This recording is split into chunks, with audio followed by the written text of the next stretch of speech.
गुरुजी हे अतिशय परिचयाचे आहेत, सगळ्यांनाच परिचयाचे आहेत. गुरुजींना त्यांच्या योगातील योगदानाबद्दल स्वामी निर्जानंद सरस्वती यांनी ऋषी धर्मज्योती अशी उपाधी देऊन त्यांना त्यांचा यशोचित गौरव केलेला आहे. गुरुजी योग विद्या गुरुकुल त्र्यंबकेश्वर नाशिकचे संस्थापक, कुलगुरू, अध्यक्ष आहेत. 2014च्या आंतरराष्ट्रीय योग दिनाच्या पंतप्रधान पुरस्काराचे पहिलेच मानकरी आहेत, पहिल्यांदाच जाहीर झाला होता. विशेषतः सांगायचं झालं तर 186 नामांकन देशभरातून होते आणि त्यातून गुरुजींची निवड करण्यात आली. तर त्याचबरोबर आयुष मंत्रालय दिल्ली येथील सायंटिफिक ऍडवायझरी कमिटी CCRYN आणि YCB म्हणजे योगा सर्टिफिकेशन बोर्डचे गुरुजी हे आदरणीय सदस्य आहेत. त्याचबरोबर इंडियन योग असोसिएशनचे सुद्धा गुरुजी अध्यक्ष आहेत. त्याचबरोबर आयुष डिपार्टमेंट महाराष्ट्र राज्याचे ते अध्यक्ष सुद्धा आहेत. भारतभरात आतापर्यंत जवळपास 20,000 पेक्षा जास्त आणि परदेशात 5,000 पेक्षा जास्त योग शिक्षकांची निर्मिती योग विद्या गुरुकुल याच्या माध्यमातून आणि गुरुजींच्या मार्गदर्शनातून झालेलं आहे. खरं तर 50 पेक्षा जास्त पुस्तकं आजपर्यंत गुरुजींनी लिहिलेलं आहे आणि त्या सगळ्यांचं प्रकाशन सुद्धा आतापर्यंत झालेलं आहे. सांगण्यासाठी आणखीन भरपूर आहे, तरी सुद्धा कमीत कमी वेळामध्ये सांगायचं, या सर्व माध्यमातून गुरुजींचे हे जे कार्य आहे हे कार्य फक्त महाराष्ट्रात मगाशी म्हटल्याप्रमाणे देशात नव्हे तर आंतरराष्ट्रीय स्तरापर्यंत हे पोहोचलेलं आहे. त्यांच्या या अशा प्रचंड योगातल्या कार्यामुळेच आपल्या संस्थेला लीडिंग योगा इन्स्टिट्यूट म्हणून सुद्धा शासनाने गौरवलेलं आहे.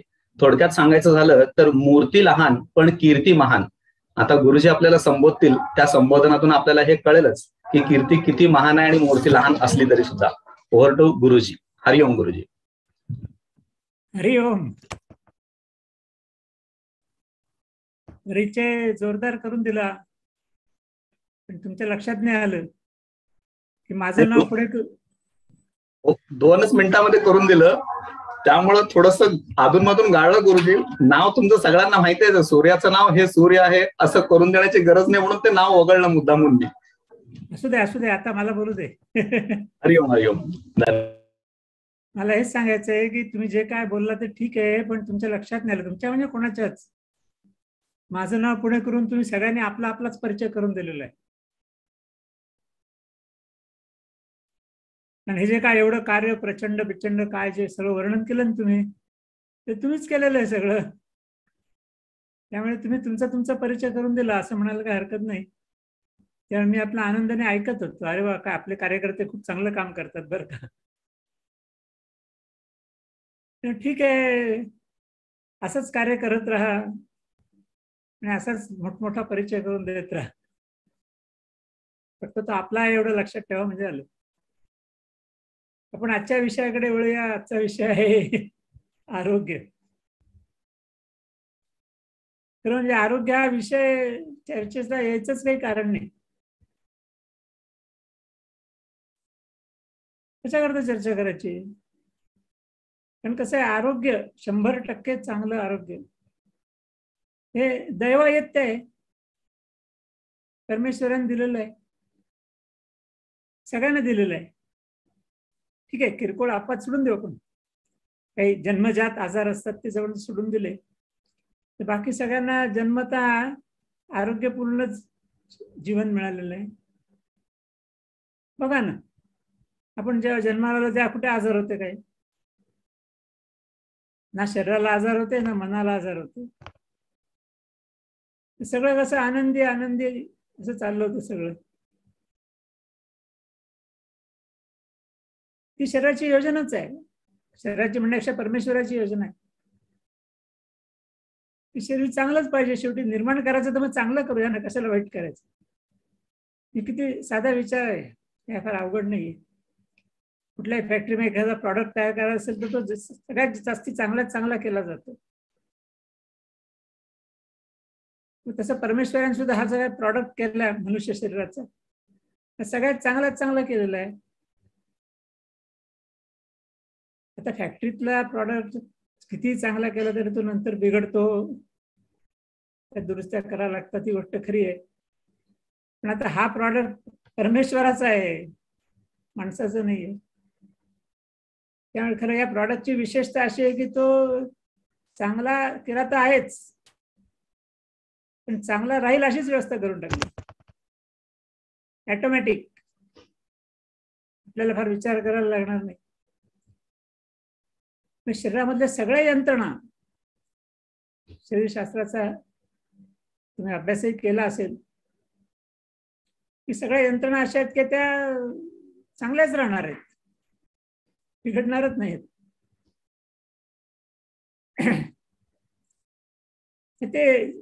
ते नर्वस सिस्टीमच्या माध्यमातून येते सगळं. परिस्थिती बदलली, आणि शेवटी कसं की बाह्य परिस्थिती बदलणार आहे. शरीराची अंतर्गत परिस्थिती ठीक आहे, पण बाह्य परिस्थिती तर बदलणार आहे. पण बाह्य परिस्थिती किती बदलली तरी शरीराची परिस्थिती बदलू नये अशी शरीराची व्यवस्था आहे. बदलू नये चांगली राहावी. ज्याला आता आपण पाहतो बघ, खूप टेम्परेचर वाढले का आपण पंखा लावतो, एसी लावतो आणि टेम्परेचरचा कम्फर्टेबल करण्याचा प्रयत्न करतो. हे खूप थंडी झाली, 2-4 स्वेटर घालतो, हिटर लावतो, काहीतरी करतो आपण आणि चांगलं राहायचा प्रयत्न करतो. शरीर बघा, शरीर सगळ्या याच्यात चांगलं राहायचा प्रयत्न असतो शरीराचा. बाहेरच्या टेम्परेचर किती वाढलं तरी शरीराला काय अडचण नाही, शरीराचं टेम्परेचर कॉन्स्टंट. बाहेरचं टेम्परेचर कमी झालं तरी शरीराचं टेम्परेचर कॉन्स्टंट.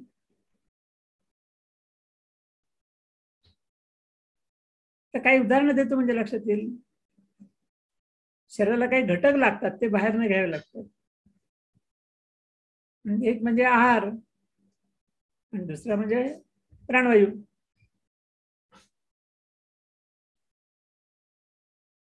तर प्राणवायू बाहेर दिलेला आहे उपलब्ध. किती आहे? प्रचंड आहे.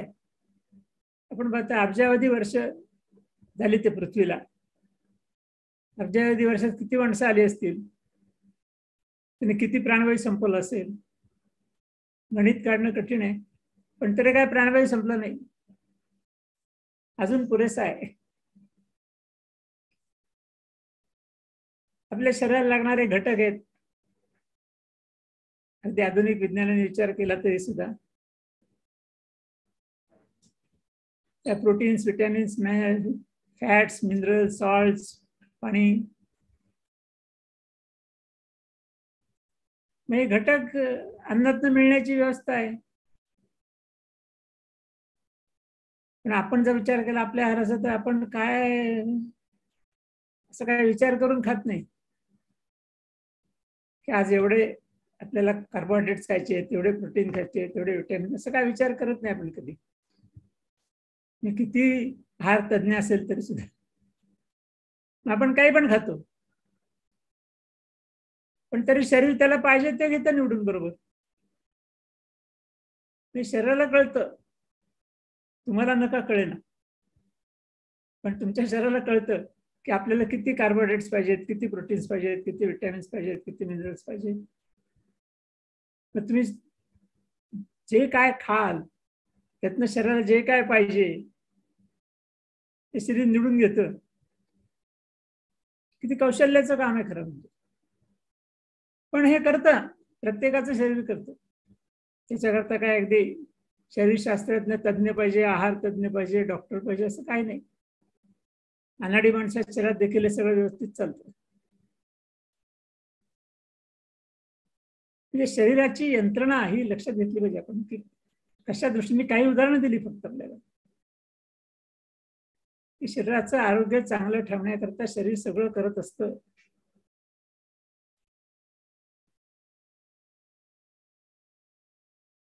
आधी पाणी सुद्धा शरीराला पाहिजे तेवढंच पाणी घेतं शरीर. तुम्ही जास्ती पाणी प्यायला ते टाकून देतं.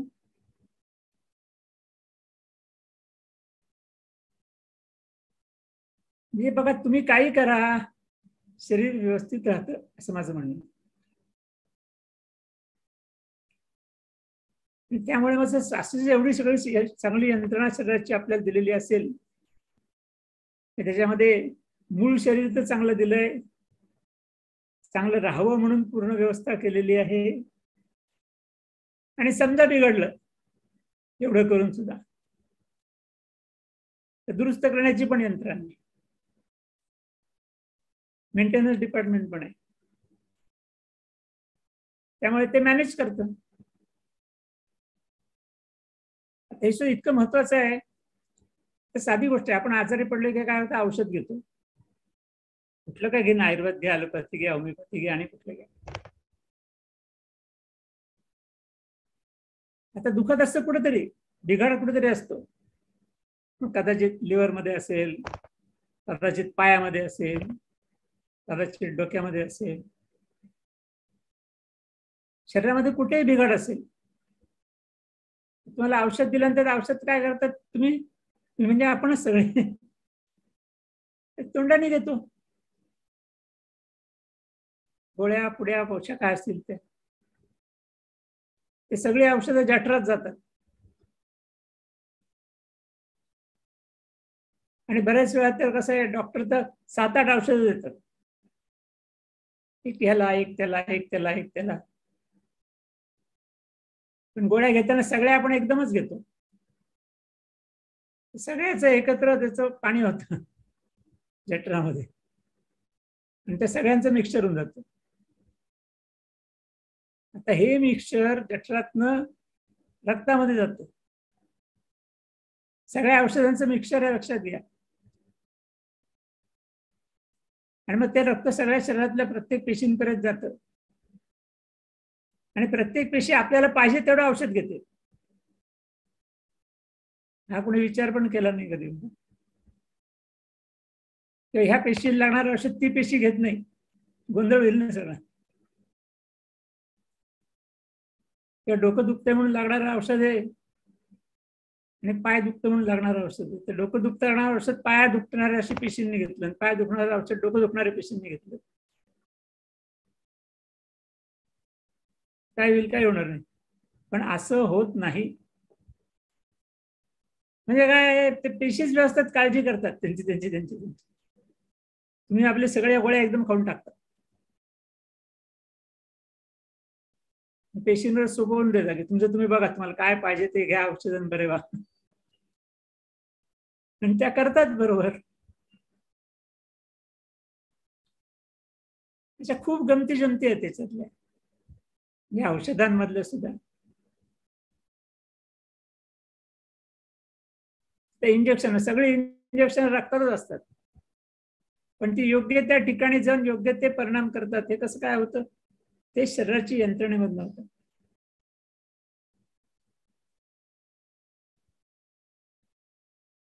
म्हणजे मग शरीराची यंत्रणा इतकी चांगली आहे परमेश्वराने दिलेली.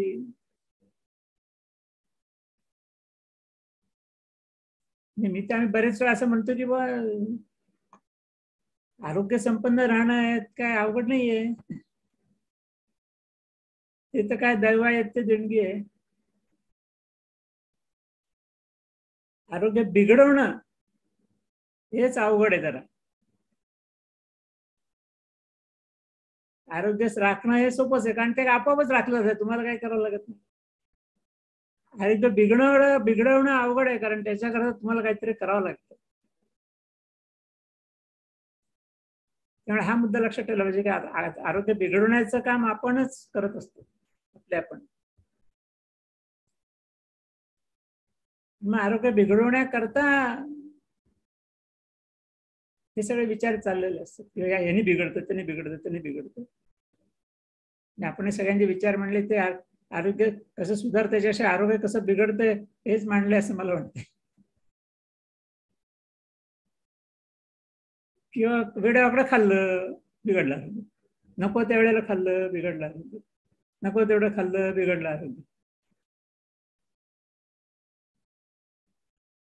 नको तेवढे श्रम केले बिघडलं आरोग्य, काही श्रम केले नाही बिघडलं आरोग्य.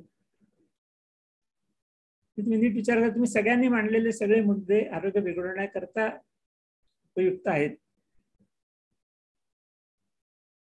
आणि फक्त शेवटी एक टिप्पणी जोडायला पाहिजे की मी जे काय सांगितलं नाही करू नका, म्हणजे चांगलं राहील आरोग्य.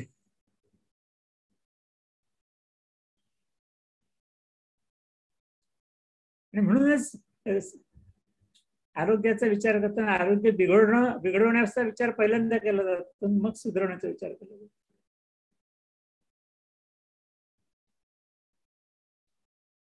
आधी रोग म्हणजे काय याच्यावर सगळी चर्चा असते, मग तो बरा कसा करायचा याचा विचार असतो.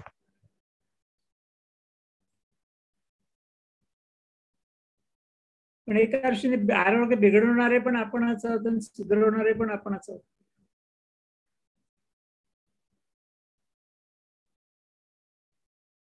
आणि घटक तसं पाहायला गेलं तर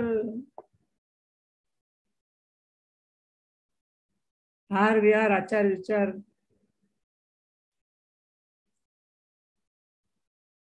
पण त्यात सुद्धा बघा परमेश्वराने योजना केलेली आधी तुम्हाला योग्य पाहिजे तेवढंच तुम्ही घेणार.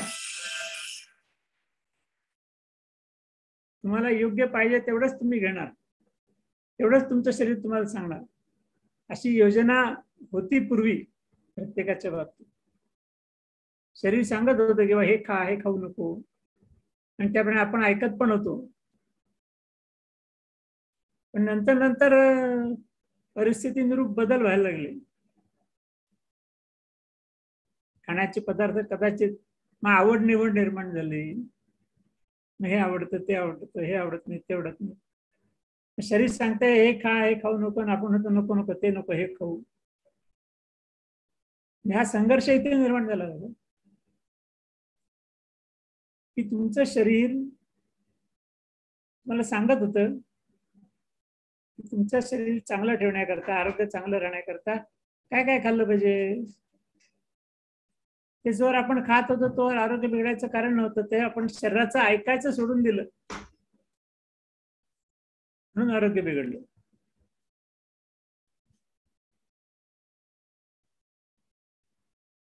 आणि आपण कसं एकदा शरीराने सांगितलं आपण ऐकलंच नाही.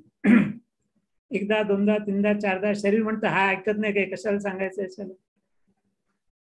आजच्या परिस्थितीत शरीर काही सांगत नाही, पण आपण त्याच्याकडे लक्ष दिलं नाही कधी. पहिल्यापासून तर लक्ष दिलं असतं तर मग हा प्रश्न आलाच नसता, सगळं व्यवस्थित चाललं असतं. तसा मनाचाही विचार आहे लक्षात. मन पण सांगत असतं की असं वाग. ही साधी गोष्ट आहे बघ, थापा मारू नको. मन सुरुवातीला सांगणार जे घडलंय ते सांग ना, जे घडलं नाही ते कशाला सांगतो. ते आपण मनाचं ऐकत असतं तर खोटं बोलणं हा प्रश्न आलाच नसता. पण आपण त्याला दटावलं, गप्रे तुला काय कळते, खोटं बोललं की जास्ती फायदा आहे माझा. तो जास्ती फायदा आहे तो नंतर जास्ती तोटा होतो हे नंतर लक्षात येतं.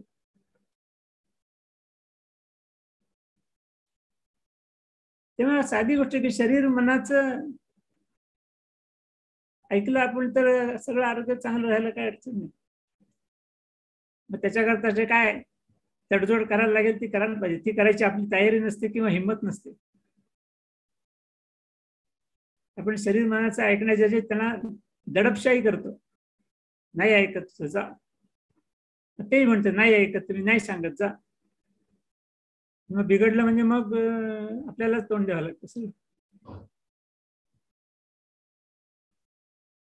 तेव्हा आता असं शरीर मनाचं ऐकायला शिकलं पाहिजे. आरोग्य चांगलं ठेवायचं असेल तर शरीर मनाचं ऐकायला शिकलं पाहिजे. त्याच्या पहिली गोष्ट म्हणजे शरीर मनाला व्यवस्थित सांगितलं पाहिजे. मग केव्हा सांगेल शरीर मन? सगळ्या प्रश्नाचं नेहमीचं उत्तर असतं ना आपलं, तेच उत्तर आहे ते की नियमित योगाभ्यास केला की तुमचं शरीर मन तुम्हाला नीट सांगायला लागेल. कारण yoga is a process of normalisation. शरीर मनाचं नॉर्मलायझेशन म्हणजे जे काय मूळ स्थिती आहे ती येतं योगात. मूळ स्थिती आरोग्यपूर्ण आहे, सद्विचार पूर्ण आहे, सगळं आहेच.